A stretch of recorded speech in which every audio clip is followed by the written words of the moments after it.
You're listening to Dakota Spotlight. My name is James Wallner. This episode deals with homicide, suicide, and violence. Listener discretion is advised. This is the last scheduled episode of The Mandan Murders, about the 2019 quadruple homicides at RJR Maintenance and Management. If you've not listened to the earlier episodes, you'll want to go back and do that first. In this episode, we'll hear from Chad Isaak's family. They have never spoken out to the media about this before. We will also look into Chad Isaak as a person and what was going on in his life leading up to these murders. We'll hear again from BCI agent Joe Aarons and others as we attempt to nail down what Chad Isaak's motive may have been. I don't think any community could ever imagine something like this happening in their backyard. Robert Faulkner, age 52, Adam Fuhr, age 42, Lois Cobb, age 45, and William Cobb, age 50. Got there and I physically couldn't get myself out of the car. And I called my mom and I told her that I gave my daughter her middle name. It was just such a proud moment. I could hear it in her voice. And he would just be making breakfast. And I just remember that was almost every Sunday. So he called me and said, "Where are you?" "I'm at Grandma's house." Look out the window, Adam's here. And then it's and then it was time to pick on his sister. And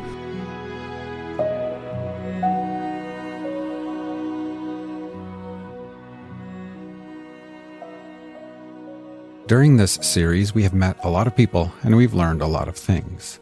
We've learned a lot about this horrendous crime, but also we've learned some things about grief, coping, and loss. One thing I have learned, or maybe we should say I've been repeatedly reminded of, is this whole thing about you just never know. From one day to the next, as much as we plan and attempt to anticipate what's coming, we really never know what's in store for us. And I've also been reminded that knowing that doesn't change that much. At least we can't live our lives fully if we're paralyzed by fearful thoughts of the uncertainty of our next day, our next hour, or our next 10 minutes. To give in to that fear, that feels a little bit like surrendering to hate, maybe even to evil. Maybe that's why I've been experiencing this odd thing lately. Sometimes during, sometimes after my conversations with so many friends and family of Bill, Lois, Adam, and Robert, my brain has been serving up a mental image for me from my past. It's more like a flash of light in the periphery of my vision, flickering on and off, as if my eyes are playing tricks on me. The image is a simple one, as I said, from my past, about 8 years ago. I'm standing in New York's Times Square during one of my only 2 visits to that city. And my daughter is with me.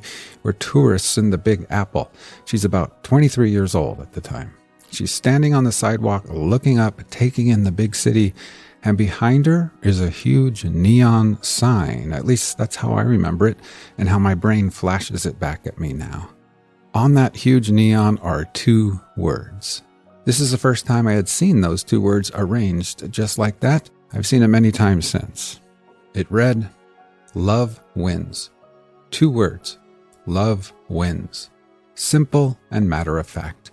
Not an essay or a thesis or a long-winded amendment to a law. These were just 2 simple yet perfectly positioned syllables. Love wins. Not a question, not even a subtle suggestion. More like an independent thought or declaration, hovering above, indifferent to scrutiny, criticism, dispute, or debate. Love wins. This story is about a horrific and senseless evil act, an act that stole the lives of 4 innocent people and broke the hearts of so many others, that shocked the community, jarred me and my old NISC colleagues right out of our cubicles on that April morning. And yet, somehow, my most prominent and very unexpected discovery along this journey has been that despite all the damage, all the suffering, and all the sorrow that still exists and which will never fully go away, somehow, in the end, evil was such a pathetic opponent when faced head-to-head with empathy and with love. In the long run, evil didn't stand a chance here.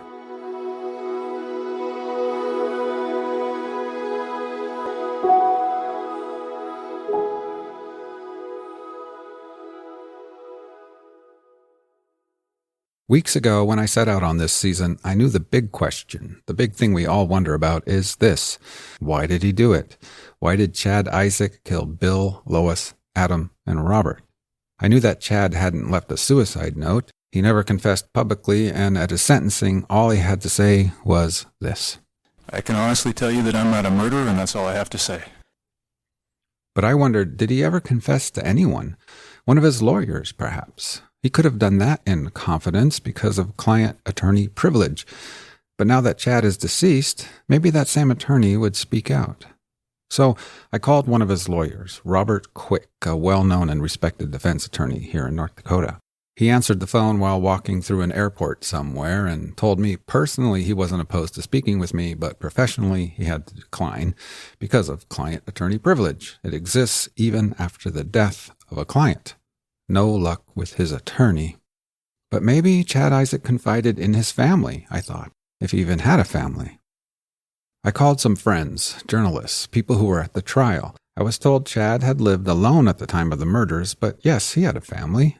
He had parents and siblings and even a grown daughter somewhere in the world.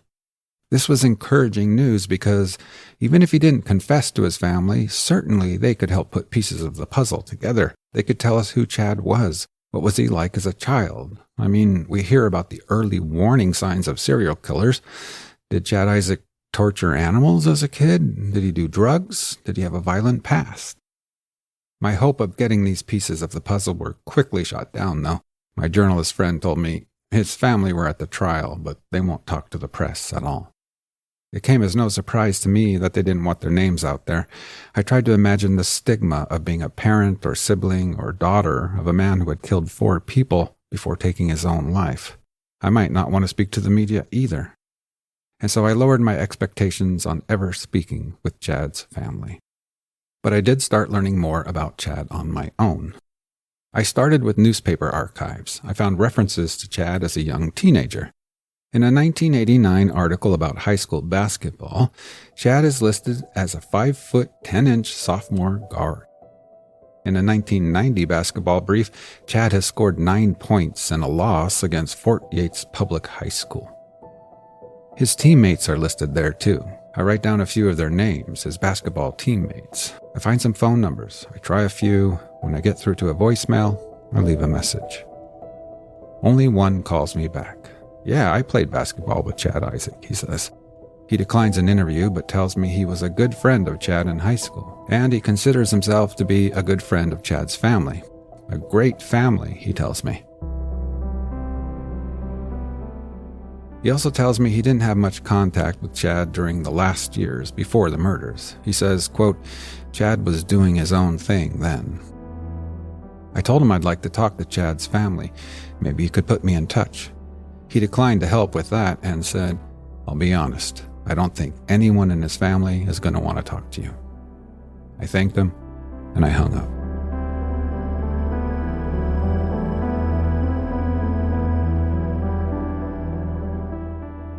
I kept sifting through old archives, and suddenly I was staring at a photo of Chad Isaak, aged 12.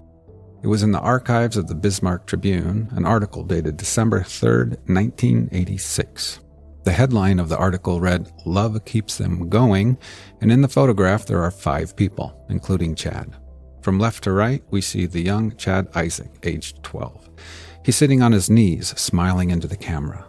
To his left is his 2-year-old sister, Bree.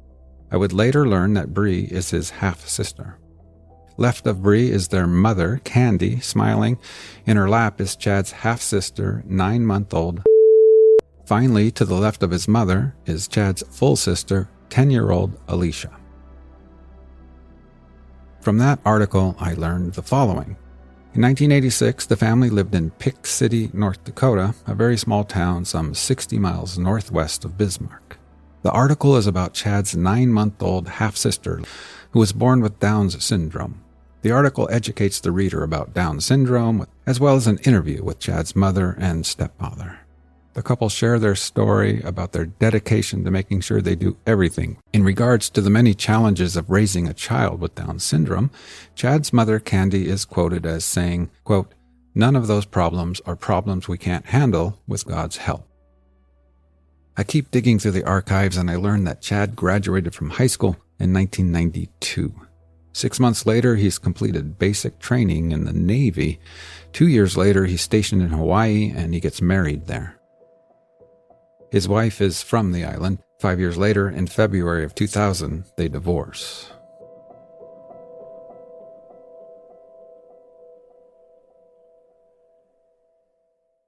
In another news clip, I find a wedding announcement for Chad's sister, Bree. I wrote her a letter, included my email address and phone number.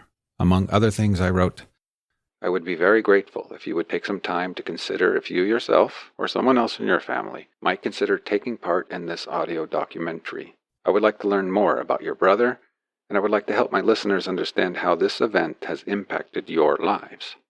I printed it out, put a stamp on an envelope, and dropped it in the mail.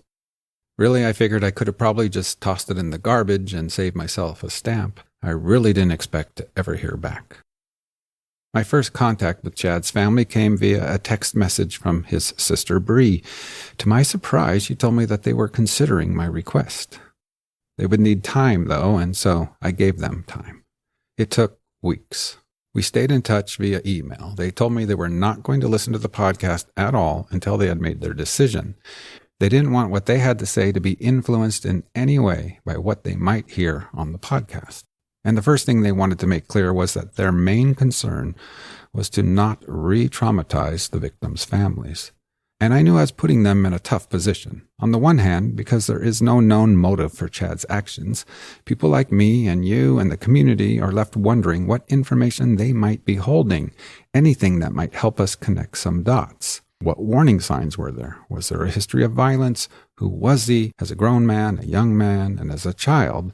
And yet, for them to tell us about who he was as a man or a child, they risk making their story about Chad and taking away the focus from the victims. I had the same concern myself. I don't want to make this about Chad Isaak, at least not more than necessary. And yet, here we are, all wondering who he was and if the answer to that question might help us in any way. After quite a bit of correspondence, Chad Isaak's family and I agreed to the following arrangement. Technically, I did not interview them. Instead, they asked if they could offer a type of open letter that they would write, and then 3 of them, Chad's mother and 2 of his sisters, Bree and Alicia, would then read the letter for this podcast. I agreed to this arrangement, and we agreed on a time to meet. Chad's mother, Candy, and his sister, Bree, would be there in person. With us, but over Zoom on a laptop, his sister, Alicia. And so, one afternoon in late October, I grabbed my gear, and I headed out to meet them. By the time I was actually driving to finally meet Chad Isaak's mother and 2 of his sisters, I'd learned some things from my interviews with other people. For one, I learned that I was not the only person who had been eager to find out who they were. During the trial, Adam Fuhrer's stepmother, Shirley, had also been very curious. Here she is. When I went to the courtroom, I looked around the room wondering if his mother was there. Because I wanted to see what kind of a woman she was to raise a son like that. I didn't know who she was for about a week. Then I found out who she was. She wasn't the woman I thought she would be. You know how you stereotype somebody sometimes, because I thought this was going to be a lady that was rough and mean-looking, and she wasn't. And we became acquainted during the time when we would leave the courtroom for a little bit, and then we'd go back in, then we would go back out, and then I became acquainted with her and her 2 daughters. But she lost a son, I lost a son. 2 different things, you know. I also learned that really most people hold an immense amount of compassion and empathy and understanding for Chad's family and their situation. Pat Haug investigated the case for Mandan PD. What he has to say here, I think, is a fair representation of what most folks told me in regards to Chad's family. You know, Chad Isaak's family had nothing to do with this. You know, this was Chad Isaak that made the decision and did what he did. And in a way, Chad Isaak's family are also victims because they got brought into this unwillingly because of his actions. I've thought about that off and on. I remember seeing his mom and dad periodically in the courtroom, and, you just wonder, how difficult this is to watch this trial and know that this is what he did and and what he did to, a number of families and stuff like that. So I can't imagine that it was any easier for them than anybody else. And here is Lois Cobb's daughter, Brianne. Putting myself in their shoes, I can't imagine. I don't know if they lived around the area. I'm assuming they did, but I couldn't imagine going in public, if they even could go in public without getting dirty look. And just because they are the parents of him, I couldn't imagine that weight on their shoulders. The following is the letter Chad Isaak's family would like to present, narrated by his mother and sisters. This is Chad Isaak's mother, Candy. We just wanted to start out by thanking everyone who reached out to us during this extremely difficult time. We realized that knowing what to do or say was difficult, but we so appreciate those who did reach out, even if it was just a text, card, or message that you were thinking about or praying for us. The beautiful prayer quilt, those wonderful hugs, the love, kind words, and all those prayers really did help us get through each day. The extended family that jumped in to help with the business side of things were absolutely an amazing blessing. We thank you all so much. You deeply touched our hearts. And this is Chad Isaak's sister, Alicia. When we were first contacted by James about the possibility of being interviewed for this podcast, we really weren't sure if it was something we wanted to do. However, after a lot of discussion and prayer, we decided that if there is anything we can do to be a part of the healing process for the victims' families and the community, we want to be involved. Prior to this, we have not been willing to speak out regarding this tragic incident. However, we realize that there are still questions left unanswered and just natural curiosity. Our most important concern is that we do not do anything that would cause more pain to first and foremost the families of Robert, Adam, Lois, and Bill, but also our own. The victims' families have such a sweet place in our hearts, and we are so appreciative of the grace, compassion, and even friendship that we have received from them. We in no way want to take away from the victims or their families by sharing about Chad and our journey. We also realize that by having a small glimpse into who Chad was just might bring a little bit of closure. Chad's mother, Candy, again. Growing up and his early adult years, Chad was very soft and tender. He was a big brother, and he took his role very seriously by always looking out for his younger siblings. Some sweet memories of Chad include when he was 12, I was pregnant with his little sister. I was dropping Chad off at his grandparents' house so I could head to the hospital. As I was walking out the door, he shouted, "Mom, wait!" I stopped, and he ran up to me, lifted up the bottom of my shirt, and kissed my belly. That is one of my most favorite memories. Chad's little sister was born with Down syndrome and had a very severe cardiac condition. As a result, she required a lot of therapy on a regular, usually daily basis. Almost every day when Chad would come home from school, he would ask how she did that day. He would check her charts that we kept, and he would also help her with her therapy regularly. He would encourage her and tell her, "You can do it, over and over again. He really believed she could do it, and he made her believe it too. This is Chad's sister, Bree. Chad was also gullible. In middle school one day, he got off the school bus very upset because a friend had said, "Chad, open your mouth and close your eyes." Chad opened his mouth and closed his eyes, and his friend put a dead fly right in his mouth. After this, one of the jokes in our family, even in his adult years, was asking him to open his mouth and close his eyes. He never was able to live that one down.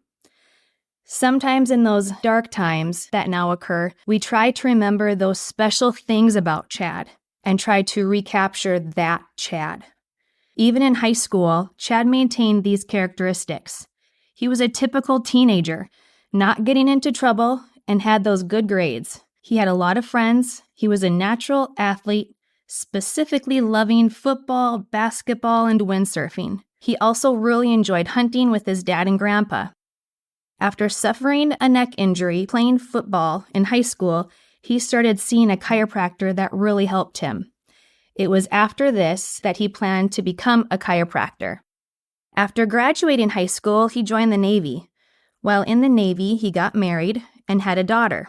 His marriage did end in divorce, and eventually he ended up raising his daughter on his own. Chad was very, very intelligent and determined. After he returned from the Navy, he began to pursue his dream of becoming a chiropractor. He put himself through chiropractic school, even while being a single father. After chiropractic school, he opened his own business.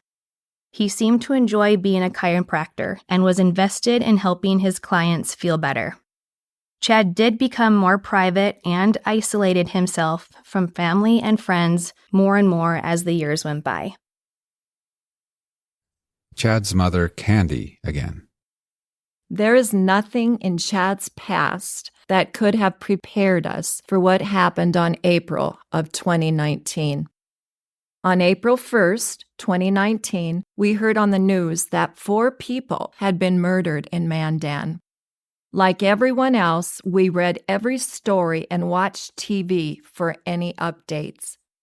We felt safe here and thought things like this just did not happen in our community.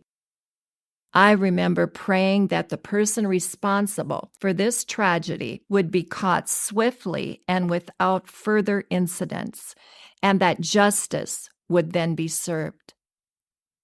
Never in a million years did it cross my mind that it would be my own son that was arrested and responsible. Chad's sister, Alicia. Nothing could have prepared us to hearing that Chad was arrested. We can't really even explain the feelings of this. It was complete shock, disbelief, and overwhelming emotion, making it difficult to catch our breath, physical illness, sobbing, and our minds racing a million miles a minute. We couldn't imagine how this happened and felt certain it would be straightened out and it would be realized they have the wrong suspect. These were nightmare days. The pain was so intense, our hearts felt like an open wound. As the days passed, we would get more information about the crimes, victims, and their families. Prior to Chad's arrest, we had some of this information, but afterwards, it was now personal. The grief was so intense. Not only grief for Chad and his possible involvement, but grief for the families and what they were going through. We would regularly pray that they would be comforted and have strength to make it through. Their names and faces became such a deep part of us, and the thought that our loved one could have been the cause of so much pain was absolutely agonizing. Sometimes we would cry until there were no tears left. Some days we didn't think we had the strength to make it through the day. In those times, as we cried out to our Heavenly Father, with all of our doubts and fears, He was true to His promise. When we are weak, He is strong. He always gave us the strength we needed to get through to the next day. Our family spent so much time going back over everything we missed, any clue we may not have noticed. It was very exhausting and frustrating to continue to have similar conversations over and over. But the answer was always the same. As hard as we tried, we just didn't see any red flags or anything that would have given us a clue that Chad was a danger to someone else. Chad's mother, Candy. After Chad's arrest, I really began to notice all the RJR trucks and yard signs. Whenever I would see these, I would be hit again and again with such painful memories and sorrow over what Chad was accused of doing. At times, it was very difficult to even drive around town. At some point, I was talking to the Lord, maybe more like complaining about this, when I was reminded of how much the prayers of others were helping us to get through this. From that day on, I was reminded that this was just another opportunity to pray for those families. After that, anytime our family saw the RJR signs or trucks, we would pray for blessings, healing, and strength over those family members. That was such an amazing difference that we actually started looking forward to seeing those signs and trucks, knowing that it was a way that we could now bring good into their lives. Chad's sister, Bree. During the years that followed Chad's arrest, there were a full range of emotions and questions. We had his business to close down, a house to take care of, along with other obligations. This became almost a full-time job, especially for Chad's father. We often said the tasks that needed to be done were similar to that of when someone died. However, Chad was still alive. The roller coaster ride of court hearings being scheduled and rescheduled was difficult, as just as we would prepare ourselves to face the next hearing, it would be delayed, making it feel like closure was never going to come. We made the decision as a family to attend Chad's trial, even though we knew it would be almost unbearable at times. It was very important for us to hear everything firsthand. We would have to live with this verdict for the rest of our lives. We also wanted Chad to know that he had a family that was there for him and loved him no matter what. We all had mixed feelings about the trial. On one hand, we still held out hope that some new evidence would come out that would somehow clear Chad's name. On the other hand, there was apprehension and dread, partly because we wondered how the families would respond to us. We hoped they would sense the compassion and empathy we had for them. As we prepared for the trial, we prayed for justice, no matter what that looked like, that we would see God's hand and walk each day in His strength, and that somehow this trial would be the beginning of healing for all of us.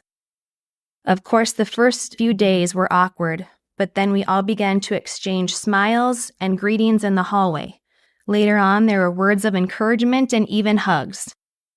We will be forever grateful to the families for their kindness and love that they showed us all.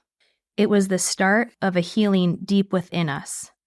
There were several very special interactions that occurred during those 3 weeks. Candy. We became especially close to Adam Fuhrer's stepmom, Shirley. She always had a kind word and a smile for us, and she let us know she was also praying for us. This has led to a continual friendship with Shirley and myself. This is a connection from one mama's heart to another mama's heart. We are both experiencing incredible pain concerning our sons. Our strongest bond is that we are both praying and believing for healing for our families and ourselves. This friendship continues as I believe we're a source of strength for each other. We encourage each other and pray together. At the sentencing, hearing the victims' statements was horrendous, but they had articulated their thoughts and experiences so well, and we realize that those things needed to be said, that being able to get those feelings out, as hard as that must have been for them and for us to hear, was so important. Sometimes the process of healing really hurts. Chad's sister, Alicia.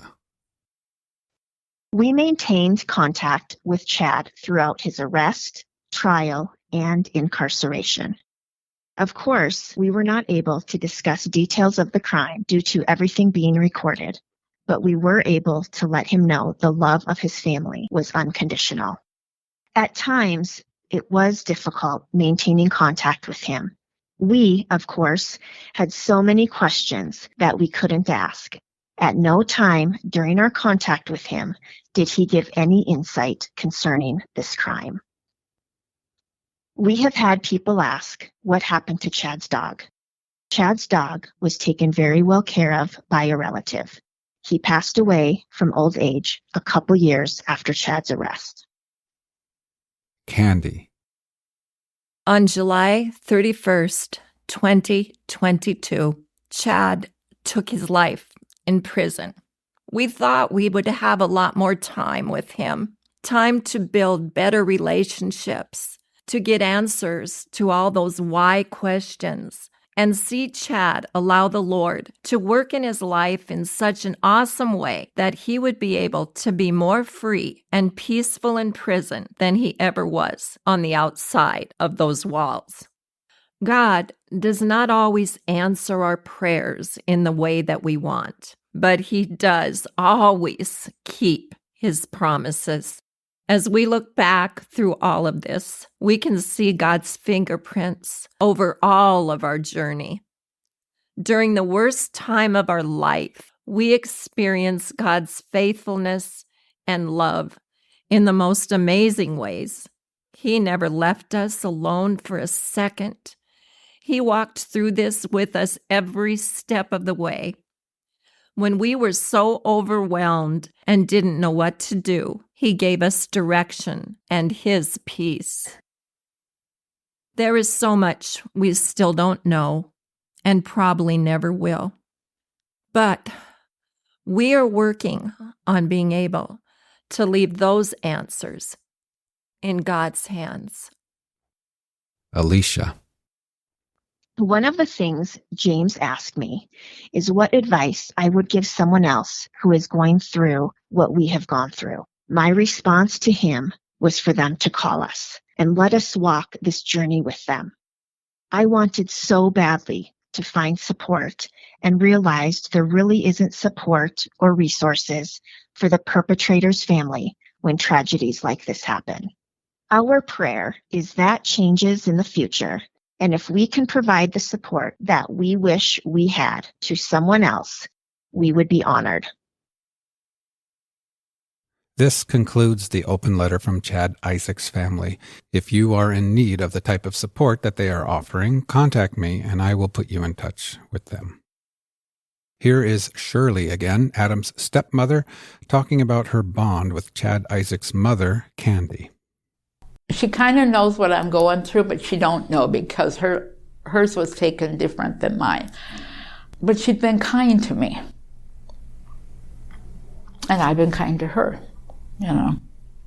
After the hearing was over with and he was found guilty, I didn't know if I could face her right away. But I've seen her and she was there. And she was waiting for us all to leave so I could give her a hug. But yeah, she's been my friend through this.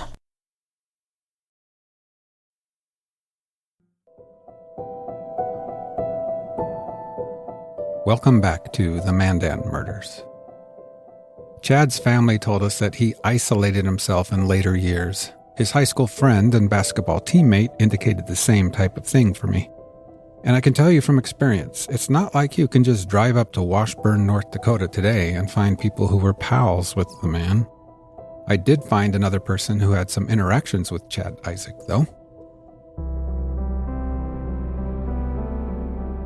Well, I'm Sergeant Cody Meadows. I'm with the McLean County Sheriff's Office. He obviously had his practice here in town, and we got a call that there was a theft or something along those lines occurring down at the chiropractic office. So myself and actually Sheriff Kurzman, who just happened to be around, both responded to the call. When they got there, Chad Isaak had one of his patients, an elderly gentleman, sort of, I guess, cornered in the back of the office. The man, Chad's patient, had forgotten or left his checkbook at home. Chad was demanding payment for his services right then and there, and he wanted the man arrested. I don't want to say like he was holding them prisoner or anything like that, but he wouldn't let the guy leave, and was getting in his way and yelling at him, and the guy was pleading with him like, hey, just let me go. I can go back to my house, get you the payment, and we can be done with this. I mean, he was very, very adamant that we arrest him and that he pay him right now, because that's part of the policy is you pay right now. And so obviously let the man go to his house, get the payment. He came back down with the payment, paid Chad, and then it was done and over. Chad told both of us that he would be making a complaint about us not doing our jobs to the sheriff. He said he was going to file a complaint about how we handled the situation. He wanted the man arrested because he provided services for him and he didn't have payment immediately. He wasn't stealing from him. He had just forgot his stuff at the house, and literally within 10 minutes we had payment and it was done and over.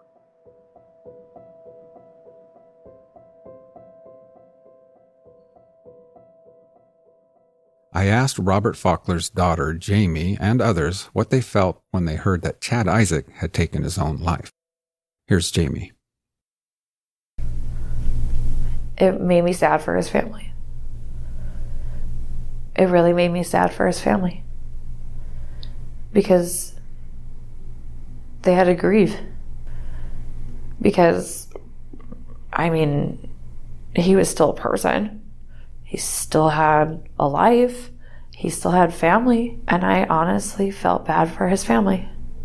Because they had to go through what we went through. Obviously, respectfully, they definitely probably didn't want to talk to us.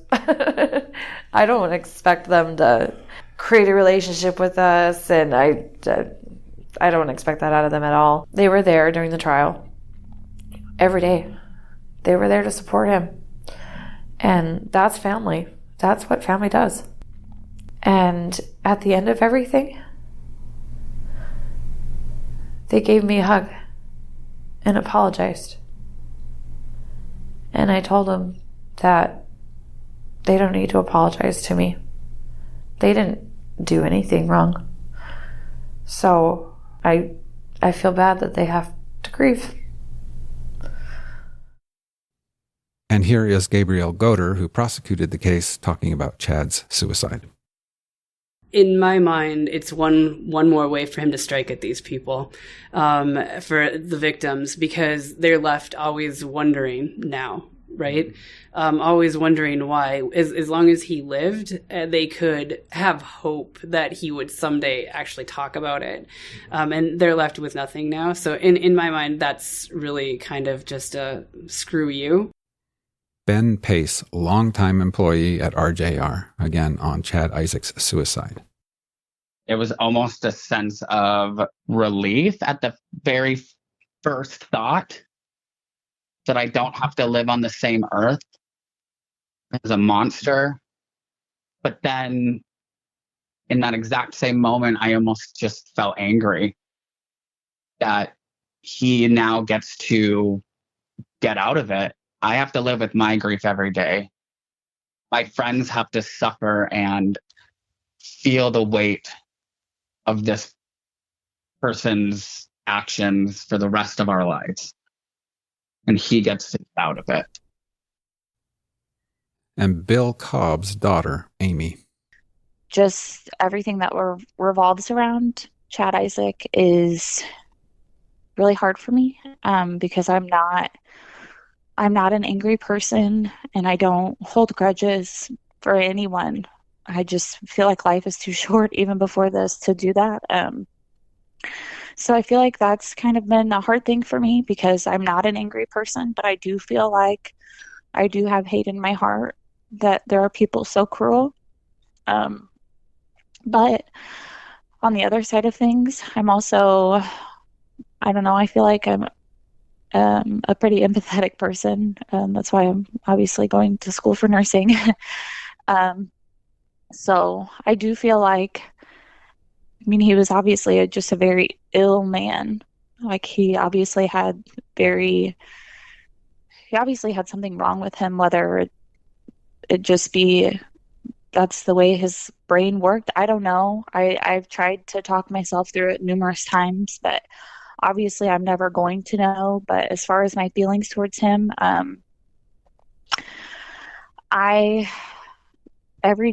almost every day I think I don't want to hate someone. I think that I do hate him, but I try my hardest to not, because I don't want that feeling inside of me, because it's not affecting him, it's affecting me, you know. But I think that those feelings are honestly always just going to be there. And this is Justin Cromer. Justin was the McLean County investigator who first recognized Chad Isaak's white pickup as being the one in the police bulletins. You may also recall that Justin was a patient of Chad Isaak, as were both of his parents. Living there in Washburn, he knew Chad Isaak. It made me mad that he went out that selfishly. I guess one of my career goals someday, just because I knew Chad personally, was to someday just go sit down with him at the prison and try to get that why for the family. You know, there is no real motive that's ever been brought out in this. So that was one of my goals, was someday to make that appointment at the prison and go sit down with him and see if he would let that go. But now there's no chance of that anymore. So Justin Cromer is right. There is no chance of Chad Isaak telling us what in the world was going on in his mind at the time. But that doesn't stop us now from at least trying to find some clues in all the dust and rubble that Chad left behind him. But we should also stop and remind ourselves that as much as we all want to understand, a motive is not an excuse or explanation or necessarily a key to closure. Here is Robert Faulkner's daughter, Jamie. No matter what the reason was that this happened, it's never going to be good enough for us for closure. Nothing will ever make sense for what happened that day. No matter how angry a person is, nothing makes sense to do what happened that day. From the very, very beginning, there have been rumors and theories out there, some of them wilder than others. Oh God, yeah. Just crazy, absolutely crazy thoughts. And people love to talk about it. For example, there was a rumor that RJR had biker parties at the shop on weekends, I assume indicating some kind of biker gang involvement. We have never had a biker party in our shop. Yeah, we never. And there were rumors of RJR selling drugs. It was a drug deal gone wrong. I didn't even know what weed looked like until I was in my 30s. It's just the conspiracies around it. According to Chad Isaak's family, Chad never took drugs at all. He didn't even like taking aspirin. This is former Assistant State's Attorney Gabriel Goder again. As far as we knew at that time, and still to this day, there's no evidence that Chad Isaak used drugs. And investigators maintain they looked thoroughly into RJR's business and dealings, and they would have had to for several reasons. Certainly when preparing for the trial, Assistant State's Attorney Gabriel Goder and her team, along with BCI, they all knew that if RJR was involved in any criminal activity or even just shady or controversial activity, Chad Isaak's defense team would uncover it and bring it up at the trial in an attempt to cloud or color the jury's image of the business and maybe its owners. The prosecution needed to be prepared and needed to look into everything that might come up. Attorney Gabriel Goder again. These were just people, ordinary people that were going to work that day. They weren't engaged in, any type of illegal activity. They weren't engaged in, it wasn't a domestic situation. They just went to work. They got up, went to work, and they were dead, shortly after entering the building. Honestly, I would say the amount of conspiracies that people came up with during it all really did not help us. In fact, I don't want to downplay this at all. You may have heard me play the following clip as part of a medley or teaser in this podcast. This is Jamie speaking again. Yeah, I this whole process has 100% make me question humanity. Jamie made this comment to me not specifically about Chad Isaak or what Chad Isaak did, although I'm sure that what he did contributed to her thoughts on humanity. No, Jamie is talking about the cruel comments she says RJR received on social media and elsewhere after the murders. Here's Ben Pace, longtime employee. People who said that we deserved it, and that still happens to this day. If somebody's unhappy with a policy or procedure, we get the phone call that ends with, well, they deserved it. No wonder that happened to you guys. I'm going to skip over those most extraordinary theories, those with no support or evidence to back them up. Nor will I spend energy considering if Chad Isaak was a robot or an alien from another planet. I'm also going to just state that I have also considered and researched and dismissed some other theories I've come across, including one that claimed that Lois Cobb knew Chad Isaak, another that claimed that Jackie Faulkner knew Chad Isaak, and many others. If anyone can offer some actual proof of that, anything other than a rumor, I'd be happy to hear about it. But until then, I've come to the same conclusion as others, that it's all baseless. Again, if I'm wrong and you can provide some supportive information, please contact me. Instead, let's talk about the one theme in this story, the one word that comes up more than any others. In fact, the first words that came out of Chad Isaak's mouth when he was detained. Here is Joe Aarons talking again about his first interaction with Chad Isaak. All he asks me about is his dog. He didn't even ask me what this was about, but asked me about his dog. Said he wanted the dog to go to the neighbors, so I passed that information on. Chad Isaak may not have had many friends, but he did have what some call man's best friend, his black lab. It was common to see Chad walking around Washburn with his dog. In fact, Sergeant Cody Meadows of the McLean County Sheriff's Office had an encounter with Chad and his dog, too. Here he is again. The first time that I ever really met Chad, I was actually doing some foot patrol down in the Riverside Park here in Washburn. And as I was walking along, this dog came running up to me.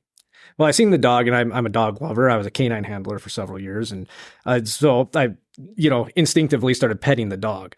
And I didn't see anybody else around because kind of down there, there's the landscape. There's some really hilly areas where it goes down towards the river. And he was back kind of behind the hill, and I couldn't see him at all. So I just seen this random dog kind of run up to me, and I started petting it and, whatever. He came out from behind the hill and started yelling at me to not shoot his dog and not to kill his dog. It was kind of weird. Like, it's just not something, it was out of the ordinary. I thought it was weird then, but it wasn't, obviously anything that, and everything. It was just one of those things that after the fact, it clicked back in my head again. I was like, oh, that was an odd interaction I had with him. To say that Chad Isaak was concerned for his dog seems like an understatement. When apprehended by a swarm of cops, he's only got his dog on his mind.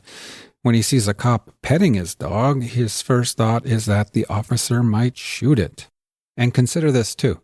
Less than a year before the murders, RJR had taken over management of the trailer park where Chad lived. And it's safe to say that a fair amount of focus had been placed on dogs lately. Nothing unusual or excessive, really, but when seen through the lens of Chad Isaak, it may have looked, well, I don't even want to know how it looked to him. I have no desire to get inside of his mind. But if he was worried about his dog, there was a lot of dog chatter going on in his life at the time. For one, RJR had a pet policy, and they asked their tenants to fill in a form about their pet. Nothing crazy, just making sure their pet policy is being followed. And then there was this. At some point, one of Chad's neighbor's dogs had bitten an employee at RJR. Those neighbors were then evicted for several reasons, including the incident with the dog. Later, another tenant in the park was evicted for non-payment. They happened to also have a dog, and although that eviction had nothing to do with the dog itself, one wonders how Chad Isaak interpreted it. Chad Isaak's inner world was obviously deeply disturbed in one way or another, and possibly it was littered with thoughts of dogs and perhaps perceived threats to dogs and perhaps to dog owners. Here is Pat Haug of Mandan PD again. You know, that conversation came up a lot during the investigation. Why? There were a number of theories. Not a lot that would back them up, but just theories. The one that kind of kept coming back up into my head was his dog. And you got to go back to some of the interviews we did up there. So when RGR took over management, he had some acquaintances that oversaw the RV side of that trailer court, and they had a dog. And that dog, if I remember correctly, bit one of the RJR employees, and then they kicked him out of the RV or asked them to leave because of the dog, because RJR had some rules about dogs. And knowing how he was with his dog, because, you know, that came up a couple of times on him, where's my dog, who's taking care of my dog, stuff like that. So I knew that that dog was very significant to him. And in my head, I'm just kind of thinking, I have no proof one way or other, but I just felt that maybe they thought they were going to make him get rid of his dog. You know, his dog went everywhere with him. And some people get that attachment, you know, to an animal, especially there's no significant other. There's a child, but the child's in the country, but not in the lower 48. And, so they get the same very similar attachment as they do their children. And, you know, that was just kind of something that always kind of popped up in my head. You know, it's just a theory. Prosecutor Gabriel Goder. Yes, we know that his dog mattered a lot to him from jail. That was like his only concern. And even after he was told that his dog would essentially be grandfathered into this new pet policy, he still had concerns that his dog was going to have to go. And so he was questioning the other neighbors about this, even after he was told, your dog's fine. What do Chad Isaak's actions at RJR tell us about who his intended victim or victims were? Who was he targeting? And what does that tell us, if anything?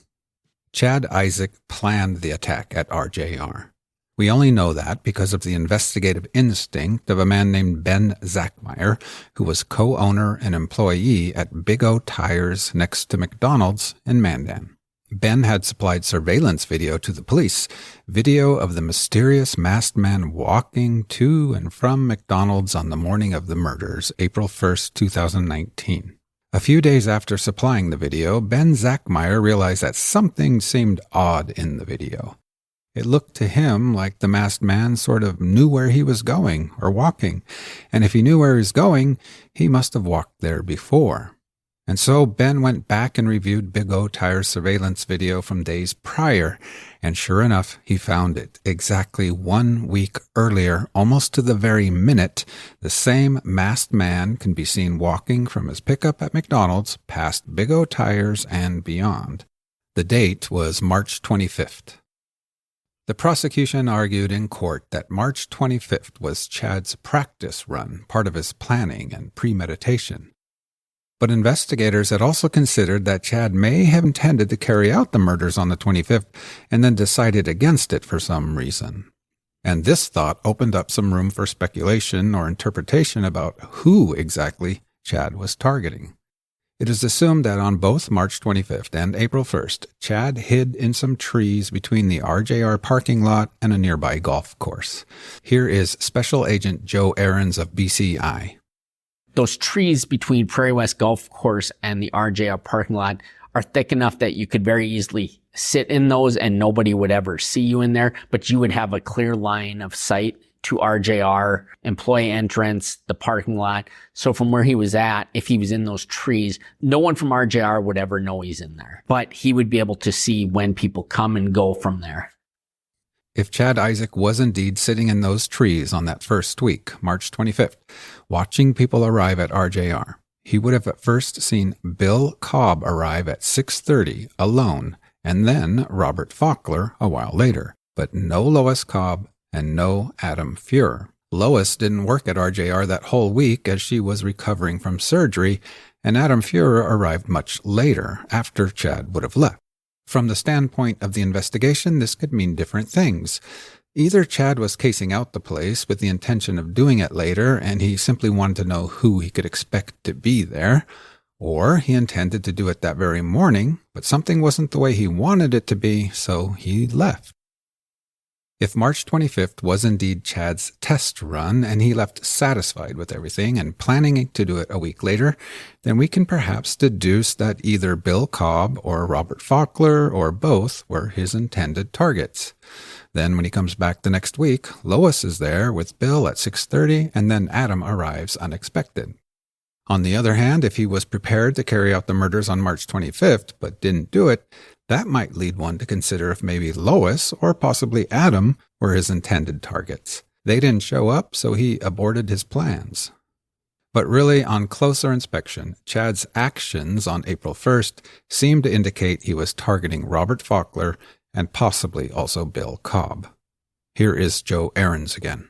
Somewhere along the line, too, there with Lois, he had taken Lois's wallet and had went through it, and there was like a concealed weapons card and some debit cards, credit cards, and those were laying on the floor, and then the wallet and her cell phone were laying a little bit of a distance, 10, 15 feet away from there. Investigators also found Adam Fuhrer's wallet. It too had been removed and the contents tossed to the floor. So when we watch all of that, our opinions are that when he killed Lois and Adam, that he potentially maybe didn't know who they were. And so he pulled out their wallets to even see who they were, because he didn't do that with Bill's. And he didn't do that with Robert's. Another indication that Chad was targeting Robert Faulkner was this. He waited and waited and waited at least 13 minutes. He didn't leave RJR until he had killed Robert Faulkner. When he walked to the door and he looked out, it appears he's waiting for somebody. After he kills Lois and Bill, he could have left. After he kills Adam, he could have left. And it was only after killing Robert that he left. So why Robert Faulkner? And what did Chad know about Robert Faulkner? Well, there's only one known confirmed interaction between the two men. This happened in 2018 on Chad Isaak's doorstep in Washburn. RJR employee Ben Pace and Robert Faulkner were there one day handing out welcoming letters. RJR was taking on management and maintenance of the park, and so they were there introducing themselves and RJR to the tenants, as well as inviting them to a meet and greet and just in general answering any questions or concerns that any tenants had. Here is Ben Pace. I knocked on his door, and he had said that he does the snow removal in that cul-de-sac with his personal blade.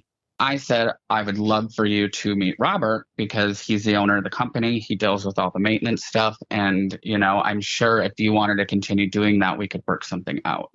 Robert came up, we stood on his steps and spoke to him, and Robert had offered him, I'd be able to compensate you. I don't want you to put wear and tear on your belongings for free.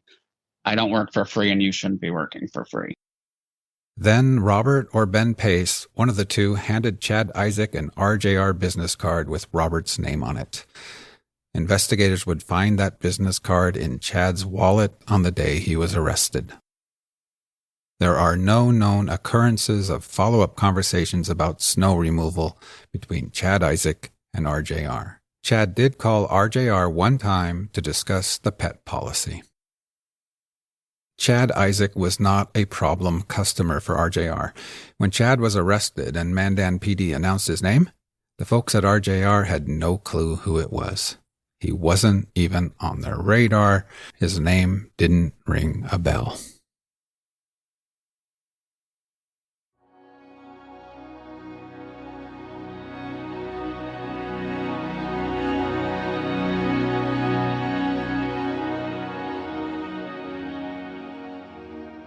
You just never know what's coming. One minute you're sitting in an office cubicle in Mandan, North Dakota, feeling maybe you're not doing a good enough job converting databases, and the next minute, 4 years have passed, and you're attempting to wrap up the last episode of a podcast season that you've titled The Mandan Murders, fully aware that no matter how you wrap it up, it will never be good enough. It can't be good enough. You're not even sure it should be. What kind of ending is good enough to do justice to a story about all the many wonderful people you've met and the 4 people you can never meet? The good things they stood for or the bad things that happened to them? What kind of bow should the story be tied up with? A beautiful one? A black one? A tattered old bow of sorrow? Or a brand new silk bow of joy? You just never know what's coming. One minute you're finally headed to visit RJR Maintenance and Management in Mandan, where you've been invited to observe their monthly meeting in the shop, and the next minute you're arriving, realizing you're a little afraid to go inside. Because by now you know the layout of the building, where they were killed, how they were killed. You know where evil walked and what it did, and you realize you're afraid that the facilities at RJR might be infested with some kind of darkness, something that might get into your clothing, onto your skin, or into your lungs. One minute you think you'll just leave, and the next minute you are outside of your car, outside of yourself, walking into the big RJR shop where, mounted high up on the walls, 4 huge portraits, photographs of Adam, Robert, Bill, and Lois watch over the band of RJR staff below them, who now are gathered for their monthly meeting, and Jamie is announcing the employees of the month. We're going to do the first one for August, and then we'll do the second one for September, okay? So, drum roll.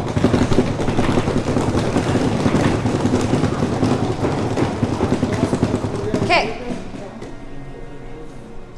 Tyler Bachheim.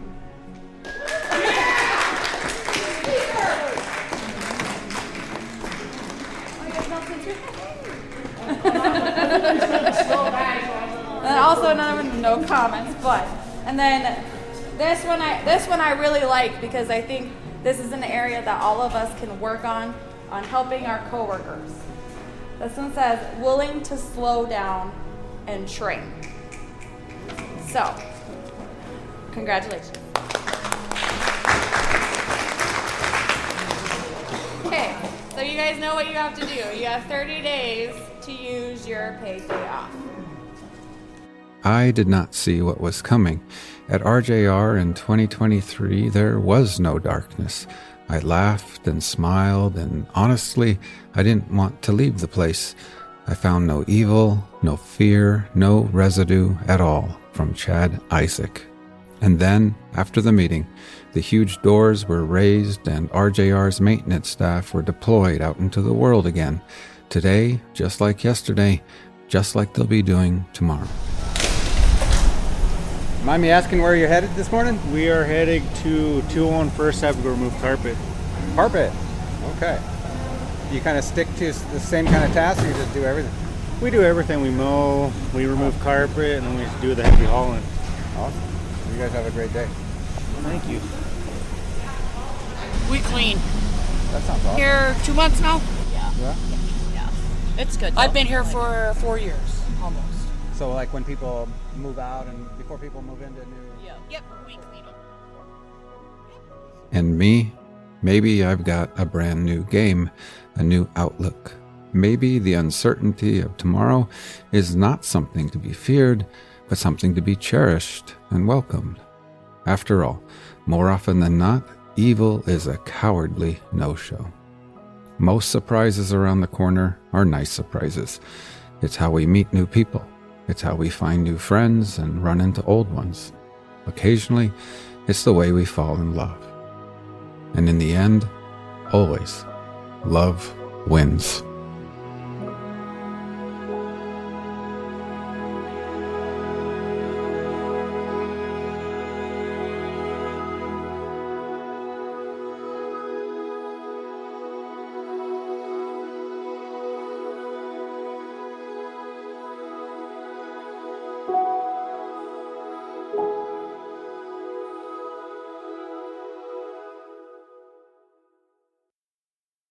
Dakota Spotlight is a production of Forum Communications. To see photographs, documents, video, and more about this season, head over to inforum.com/Mandan Murders. Want to support the show? We are entirely funded by subscribers of Forum Communications Company. To become a subscriber and support the show, go to inforum.com/subscribe. Find more Dakota Spotlight at inforum.com/Dakota Spotlight and check out the Vault section for more true crime. And don't miss the awesome Dakota Spotlight Facebook group. To join, go to facebook.com/groups/Dakota Spotlight. Once again, thank you so much for listening to Dakota Spotlight. I'll see you next time.